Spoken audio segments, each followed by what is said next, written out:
Greetings and welcome to the Future is Female podcast. I'm Zachary King and I am here with the beautiful Kirsten Britt. Kirsten, how are you? I'm awesome and amazing. That's what I'm talking about. Please, for the listening audience, tell them a little bit about yourself. What is that you do, and go from there. So I am the founder of Girl Genius, which I created. It is a business hub. Basically, what we do is help women on their journey to their first million. Black women, I need to be very, very specific. We help Black women on their journey to their first million through mind, body, spirit, soul, and we say pocket. So financially, because a lot of times you have women who can get to the bag, but they're not healthy. They get to the bag, they're broken spiritually, they're broken emotionally. The idea is we can get to the bag and be healthy. And then we can do that together.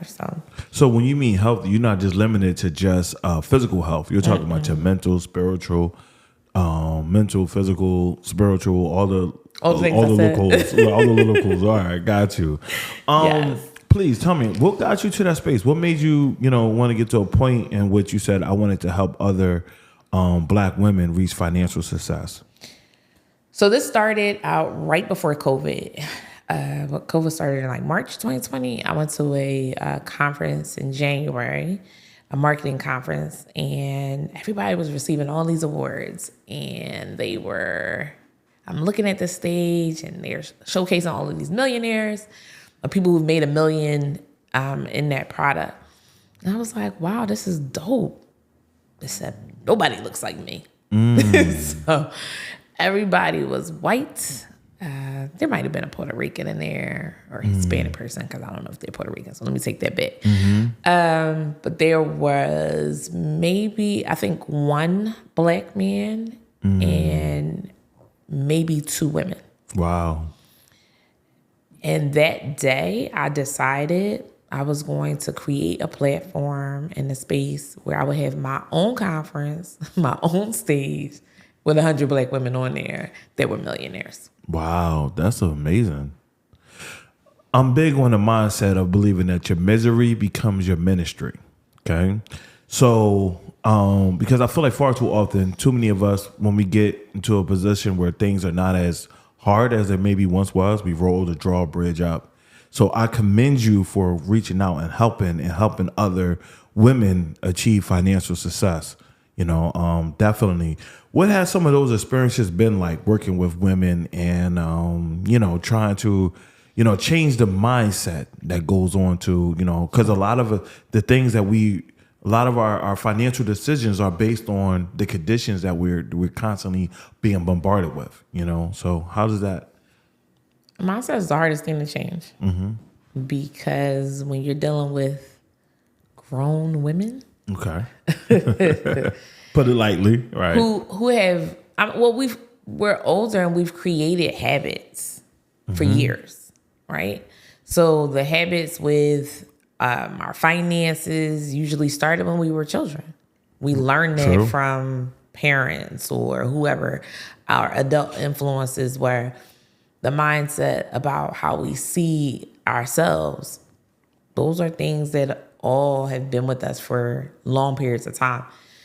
So that's the biggest challenge that I find, helping women to break the old habits, undo that way of thinking, and be open to something new. Got you.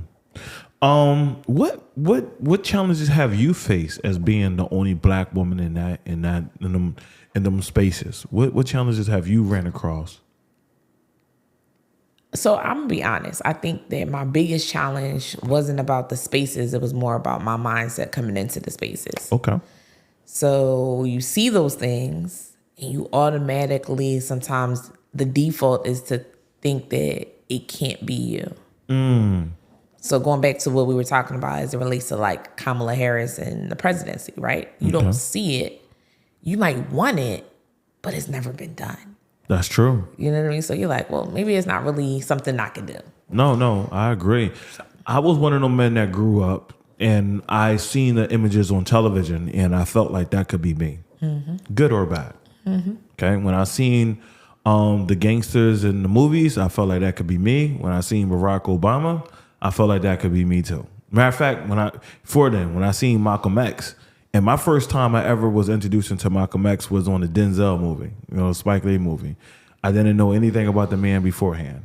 So if it wasn't for that representation, I would have never received that. So I definitely agree with you with that. With that being said, how can we as the black community help with the representation of the black woman? I think the representation of the black woman is just understanding, for me, I think it's people just being supportive. So with Girl Genius, it was about how do we create a network, a space where we can build real community and not be in competition with each other. Right. I think we have been taught as a people to compete against each other. Right. Instead of to work with each other, right? Absolutely. So while everybody else got the secret, work with each other to win, we were fed the lie. Right. You gotta compete against everybody. Right. Even the ones that look like you, compete against them. Family, everybody's in competition. And with Girl Genius, there is no competition. It's like, how do we work together for real? Right. How do we pull our resources together for real? How do we get to the bag together? So I think that's the difference. And when you talk about the representation of the black woman in the community, we're people. We're not superheroes. I think we need to stop promoting certain things, right? Okay. I'm not your superhero. I'm a person. Okay. And maybe if you looked at me that way, you would shift some of your expectations. That hits home for me. That really hits home for me because I made this. I mentioned this several times on this podcast before. My mother was my superhero. Okay, growing up, it was sit down, shut up, I got this. Okay, she was not really one for the rebuttals. I couldn't really talk back anything. It was I got this. It wasn't until she got older and started slowing down that I realized my mother was just a woman. Okay. She is a woman, and that woman is tired. She's been through a lot, and she needs my help. But it didn't come naturally because of her way of being, of like, hey, don't you do that. I got this. My mother did everything. And it wasn't, I don't want to make it sound like I was a mama's boy, because that wasn't the case. No, I wasn't. No, absolutely not. It was just it was just that I seen it from it was almost like even with now when I involve myself with women, it's like, just tell me. I don't you gotta communicate with me. It's not that the effort or energy ain't there. And that's why I also tell women, sometimes you gotta give men a little bit of grace. A lot of us, we didn't start off with like good examples. And see, what I realized too about my mom, a lot of that was just survival. That's the only way she knew how to survive. She knew how to survive because she'd been hurt by so many people that she couldn't put her faith into no one, not even her own son. So she had to do it all on her own. But now that she's older, it's like I'm grateful that I'm looking at her and I'm seeing her different. And I'm like, yo, them little things that you can alleviate from this lady, do it. Because she needs it now. Exactly. With that being said, what are some of the things in which you would encourage, I want to say, women to be a little bit more understanding of when it comes to the men in our community? Like, what are some of those things right there? You want me to tell them understand the men? Yeah, I want you to, because you have a voice. You are in a position where you are. They shouldn't understand men at all. I think that just like I'm saying for women, understand men are men, right? We're all people at the end of the day. We all come with our own experiences. We have different understandings. And I think that grace that you spoke about is so important. Grace for people having lived a life, right? When you have addressed what you need to address within yourself, I think a lot of times we can't give people something we don't even give ourselves. Right. So I'm giving you grace. I don't even give me grace, right? Because I think that, well, I got through this and I'm not you. Right. We didn't experience things the same way, even if it was the same thing. So I have a brother. Right. We grew up in the same household. completely different perspectives on a lot. Right. Right? Not just because he's a man, but because he's a person and had his own interpretation of the things he experienced. He has his own interpretation of how he was raised. We're different. So I give that grace to men. You're different. I don't expect you to be my superhero either. I don't expect you to be my dad. I don't expect you to be this king in my life like that. So no, that wears me out. The king you. Queen thing. We could talk about that. I appreciate you. No, because again, with being in these spaces, there's a million podcasts that talks about relationships and talk about what men should be and what women should be doing, but they don't really talk about the healing. Right. It's like we always talk about the attack and we are attacking each other, but we got more in common than you think. And secondly, I love the way you put it. We're all human, y'all. We're all human. We have a lot of things in which we're men need to heal, women need to heal, and we could get a whole lot further. The election is a good representation of that right now, because it's a lot of it. We just need to when it comes to election, it's like pulling together and pulling behind this one woman that could potentially become our next president. Okay. So with that being said, let's talk a little bit about that and let me get your thoughts about, her and the importance of us going out and voting and holding these politicians' feet to the fire. Do it. Like, we don't have an option, right? But to pull together. I think that we spend so much time focusing on the wrong things, right? There's so many distractions. We talk about men versus women and this versus that. Like, at the end of the day, our freedom is on the line. I don't really know why we talking about anything else. Right. What is there to convince you about? Like, if that does not get you up and moving, there's really nothing I feel like I can say. Everything else to me is a distraction. Her being a woman, black, green, or yellow, a distraction. Okay. Her being whatever, like all of those things, we are so focused on the wrong things, right? This is an opportunity for us as a people to be able to say, look, what's going on the other side is completely unacceptable. Like, we got to come together, lay your differences aside. That's why I love seeing the movement around Republicans for Kamala. Because they're like, look, I don't agree with y'all Democrats on pretty much anything. Right. But what I'm not going to do is have this crazy behind me as my leader. You know what, though? And that's the thing, too. Like, a lot of us, it seems like there's a lot of rhetoric that's going on about, Republicans, Democrats. And they're like, a lot of black people point to, like, Democrats have led y'all to the slaughterhouse. And I believe in some ways that is absolutely true. But the one thing I don't like about that conversation that I seem like I constantly get is they always talking about how the Democrats is so bad, so bad, so bad. And it's like the Republicans have done their fair share of dirt too. They have been behind some of the most laws that have done us dirty. So it's like we can't just say the Democrats are terrible and let's run to the Republicans, nor we can say the Republicans are terrible and let's run to the Democrats. So I agree with you. All I'm saying is I think that we need to do in this election, we need to find out what does the policies really entail and hold her feet to the fire. Right. Listen, black folks, to any black person that is listening to this right here, they are spending millions of dollars to get our vote. Let's leverage that. Let's seriously leverage that. Let's say not leverage it for the fact of our own celebrity or for our own, come up, but to really look at that and say, look, they are wanting our vote because we represent the biggest spenders in America.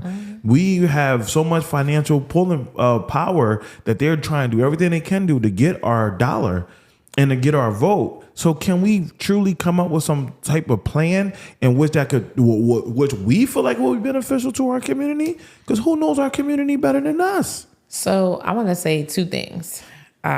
So something you said that goes a little bit earlier that goes with what you're saying right now. This whole Democrats led us to the slaughterhouse, right?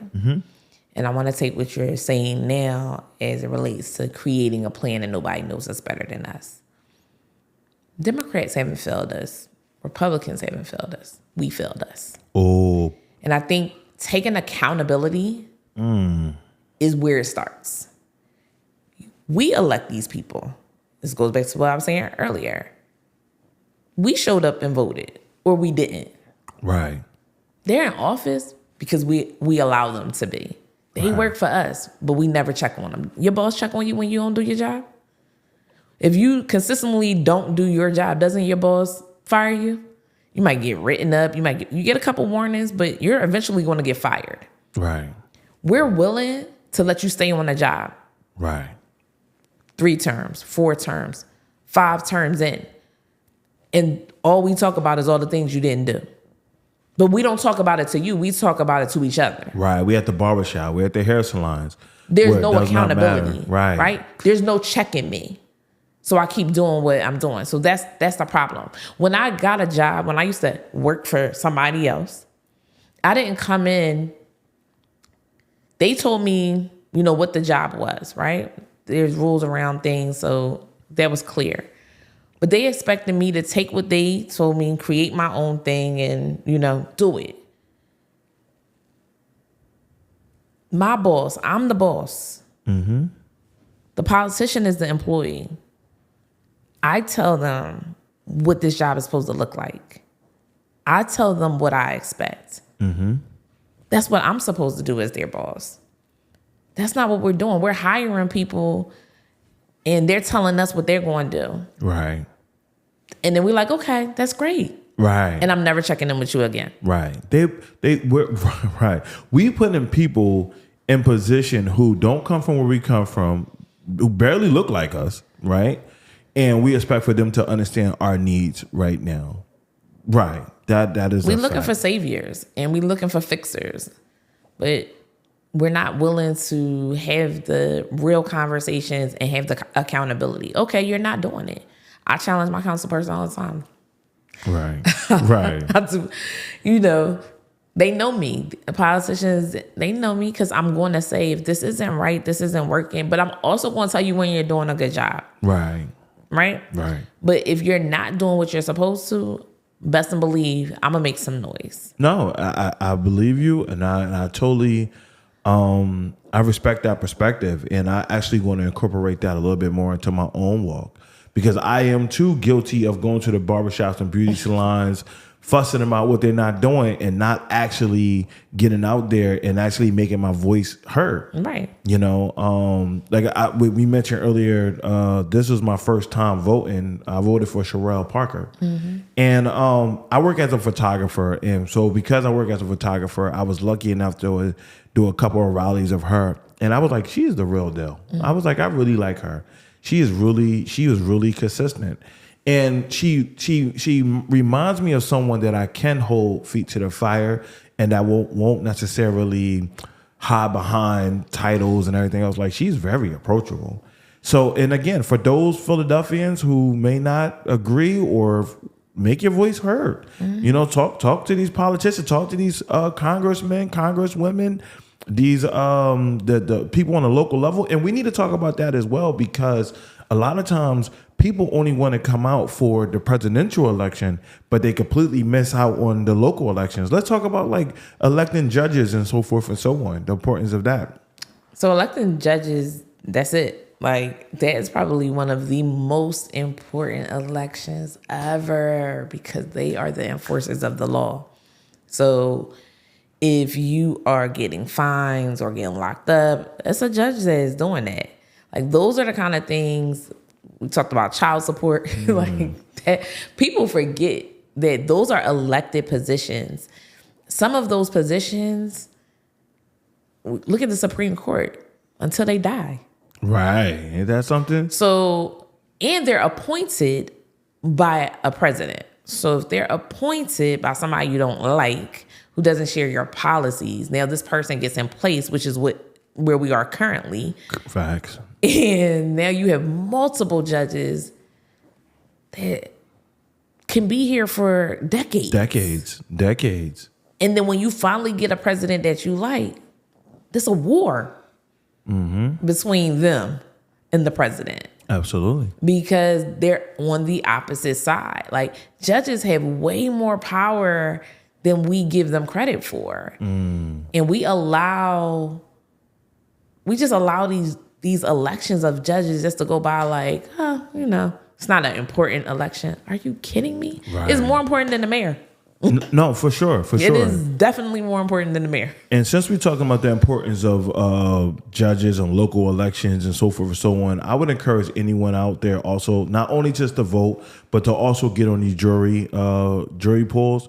I recently got summons to be on a jury poll, and I'm gonna go, and I'm looking forward to it. I'm afraid that they might kick me off because they're gonna be like, "Oh, he's too hyped. He's way too excited to be here." Because I know what it's like. I have been to court before, and part of the reason to why I copped out, it was because I knew that in that courtroom nobody was gonna look like me. Okay, nobody was gonna look like me. Nobody was gonna come from my neighborhood. I know that I was done before I walked up in there. So I had to go cop out. And it's a lot of people, not just men, not just women, people, humans that are in that same position. And it's because we don't go out here and vote. See, when you don't vote, you guys, you don't get put on the jury panels. So like I said, I mentioned this before, shout out to All Money Shots and the CMP production team, because they encouraged me to go out here and vote. And I did that for Sherelle Parker for the first time since coming home. And so I'm just grateful, just grateful to actually be able to do that. But I want to encourage those too. Get out of the barbershop, get out of the street corners, get out of the hair salons, and talk about it, and go vote. Let your vote, and hold these politicians' feet to the fire. That's another thing too. When you see them out in public, go ahead, say something. Say something. You see something, say something. You see one of them, say something. Right. No, for sure. Let them know. Let them know. Another thing I want to talk about a little bit about, and this is one of the things I feel like it is very necessary, especially with having something like Girl Genius, with empowering women financially. And then it's not all about financial, y'all. It's not all about that. I know I keep leaning on to that, but it's so much. It's about, the mind, body, spirit, but representation as well. I feel like lately in the news, or not I won't say the news, but in the media, period, with so much relationship talk, with so much, bad images of the black community, the black woman has become like almost a target. And I want to change that narrative. That's the reason why I have women sitting with me, and we're having a spirited conversation. There's no attitudes there, because I feel as though that the world needs to see our women different. We need to combat them nasty images. The images, I don't like the fact that Kamala put Megan Thee Stallion on performing on our world stage. I don't like that. At the end of the day, we still represent 13% of the population, and there's a lot of people who never will get a chance to meet black people, and to have that be in the image of black women, I don't really appreciate that. There was a lot of other women I felt like Alicia Keys, Jill Scott, Angie Stone. Like, there was a lot of dope behind women. So you're dating yourself, but go ahead. Right. Yeah, I know I'm old now. I know I'm old. Somebody's like, he ain't say Glorilla. Right. Somebody in this decade. Right. But her, Janelle Monáe would have been a dope representation. I mean, and this is the thing I say, we have to hold each other accountable for that. There was a few months ago that when they invited all the sororities over to the White House, I think it was, and they was playing Sexy Red, right?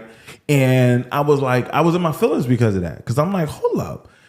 They don't, let me tell y'all something, right? When you do these high-end events, everything got to go through like a channel. It's like the DJ just can't show up and just be like, I want to play what I want to play. He had to play songs that was pre-approved, that everything was agreed upon.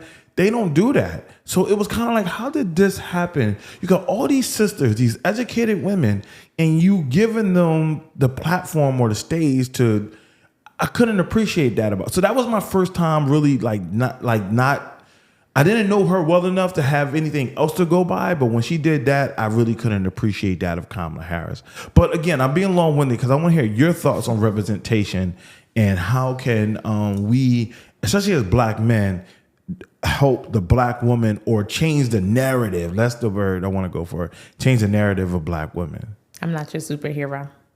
Okay. You going back to that? Yeah. Because I think that has so much. I can't save you. I can't fix you. I think we as women have to accept that first, right? That I can't save you and I can't fix you.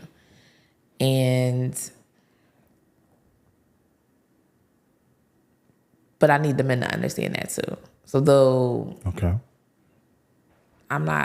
can't do that. I can't do everything, which I feel like a lot of time that's the narrative. Like, Black woman can do it all. Like, she can manage 3 households, hold down 8 jobs, and take care of 12 kids. Like, no, I really can't. Like, I just can't do it all.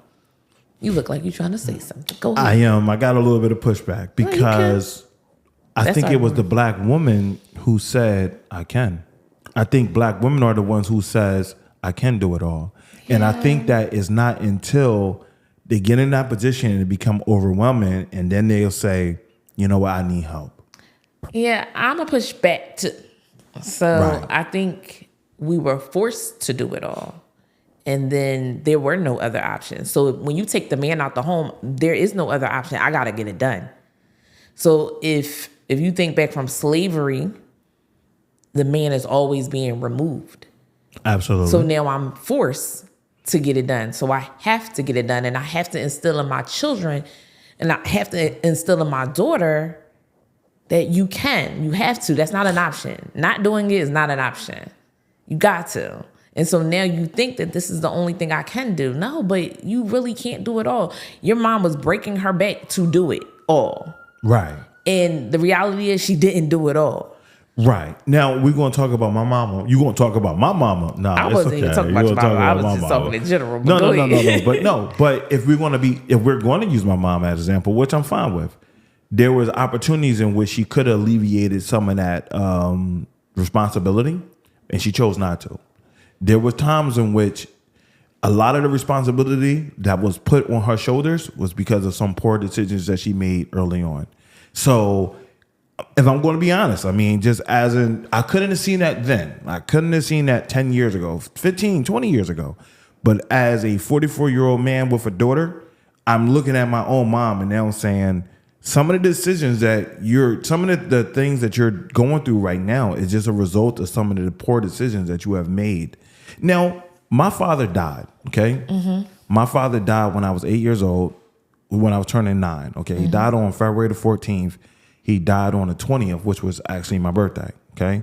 So her hand that was dealt to her they was married for, I think, almost 20 years before he passed. Mm-hmm. So she was a stay-at-home mom.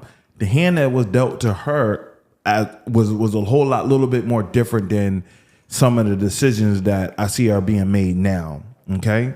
But I see that the women who are in those same positions, they use women like her as an example. Like how you use slavery. Yes, the men were being removed from the home at slavery, but afterward, post-slavery, we had the highest marital rates ever. You know, so, and then as 1970s, 60s, 70s, 80s came, it started to fall apart again. And a lot of that is just based off, from me, I feel like a lot of that was just based off of our decision making as a community. I feel like they took the men to war, gave them diseases, gave them drug addiction, gave them drunkenness, gave them all these things. And while they was away at war, they destroyed the community. This is a proven fact. It's not me. Mm-hmm. They wanted to fund the war, and they funded it off of our backs in our communities, mm-hmm. and they told us to pick up the pieces. And then they created laws in place that says for laws that was for the black man to not even be home. You know, it was a lot of benefits that for a black man that couldn't be home, and then they created a lot of things in which, you know, we know police brutality and racism was rampant back in them days.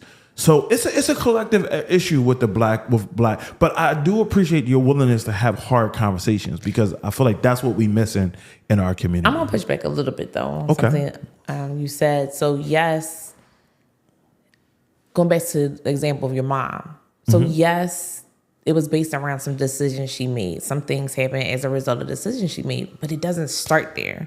How did you get to that decision-making process? Mm-hmm. What happened in your life that would make you think that this is the response you should have when X happens. It's not just, well, like my daughter, for instance, thinks that because someone is of a certain age, they're grown and they should know better. Doesn't work like that. That's not a reality. So we're about the same age. I'm obviously much younger. No, you're closer. You're like, hi, I'm here. You're knocking on the door. You're knocking. But no, you looking great though. Hold on, let me put this out. Your skin looks amazing. Yes, you look thank great. you. So, but no, really, I made a decision, but I just didn't start here. I had a whole story coming up to this thing, right? So just because I'm quote unquote grown doesn't mean that I think a certain way. Okay. Or I'm going to make a certain decision. Some people, part of the reason why the name Girl Genius is that, because it's to speak to the girl in you. Some of us women are still having fights with the girl in us. We're still dealing with the trauma of the girl in us. So though I might be X age, I might be 35, 45, 55 years old, it's a 9-year-old running my life. Damn. It's a 9-year-old making the decisions. It's a 9-year-old in relationships. So when you say, yeah, you made that decision, but what me made that decision? Damn. That was a jewel. That was truly a jewel. And that's something that, because I know in certain parts of my life, I am a child. Certain parts of my life, I'll be like, boy, the way I handle that, I still got some healing to do. And that's real. Like, the healed me made that decision, or the unhealed me? The unhealed me, I tell you, kid me. I'm much more better than I was before. Like, the man that I am now was totally different. I would say the man that I was before will punch me in the mouth now. Like, it would be like, you so lame. Oh, you so lame. Oh, I can't stand this dude. Like, I swear that the unhealed me, but there are still some times where that boy comes out. That boy comes out. I had somebody honk the horn at me the other day, and I was like, yo, I had to apologize. Like, hey, man, I'm sorry, man. Healing is a process. Right. It's a process. I think everybody's looking to be healed. It's just a process of healing. It's always going to be in position, always going to be in rotation. You're never healed. You're just healing. You're just healing. Boy, that was a jewel. Let's go back to a little bit more about Girl Genius, because I really, again, that's the focal point of why you're here. Let's talk about women empowerment and how can we encourage, like how do you get women to come be a part of Girl Genius, and how can we encourage them to stick with it, to see it all the way through, and to start the healing process? I think people have to be at a place where they want to do something different. You got to get tired of the same old results, being in the same old place year after year, every birthday, every new year, you saying the same thing. I'm going to change this year. I'm going to do something different. Until you at the next year and you're like, I'm going to change this year. I'm going to do something different. Right. You have to get tired of being tired. And I'm going to say this as a person, God gave me Girl Genius in 2020. I didn't start really moving like fully nonstop till 2024. That's now, right?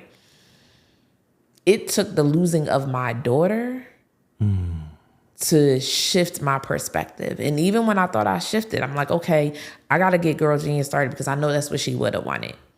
Even when I shifted my perspective, I was still in my old spaces of starting and stopping and starting and stopping and starting and stopping. It wasn't until my birthday when I was like, I am clearly depressed. I'm depressed. I am walking around like I'm okay and I'm not. And I knew that what God gave me for other women, he also gave me for me. Shit. So I made the decision that said, I don't want to be like this anymore.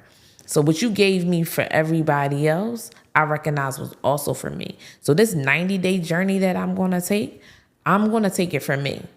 I'm going to invite other women to take the journey with me, because that's what Girl Genius is about. Like, how do we support each other together in every aspect of our lives? Mm-hmm. That's what I'm going to do. And that's what we've been doing, walking with each other for over these 90 days. And so much healing has happened. but you're only going to get out of any program, out of anything, what you put into it. That's true. So when you stop something, you're not giving up. That's not a reflection on a person who created a program or whatever. That's a reflection on you. It's a reflection on you. You're not showing up for me. You're showing up for you. And if you're not worth showing up for 90 days, there's nothing I could tell you that's going to be different. You have to believe that. No, that makes a lot of sense. That makes a lot of sense. For the women that are interested, that are watching this, and that are interested in joining Girl Genius, how can they get in contact with you? You can find us on Instagram, on Facebook at imagirlgenius.com. I'm a girlgenius.com. I'm a girl genius. IAMGIRLGENIUS. We do have a website, which is imagirlgenius.com. So it's the same thing. IAMGIRLGENIUS.com. And yeah, you can connect with us. We would definitely love. We're getting ready to start a new cohort in October. So we're looking to have women come along and be a part of the journey that are not just in it for self, but are in it to be with other women and support other women. I also want to put it out there that she's also available for speaking engagements as well. So if you would like to get in contact with this beautiful woman inside and out for a speaking engagement, please leave your email for the audience. You can contact me at admin@imagirlgenius.com. admin@imagirlgenius.com. We'll put the links in the description so you'll be able to go get in contact with her. I thank you for your time, your effort, your energy, your story, your perspective.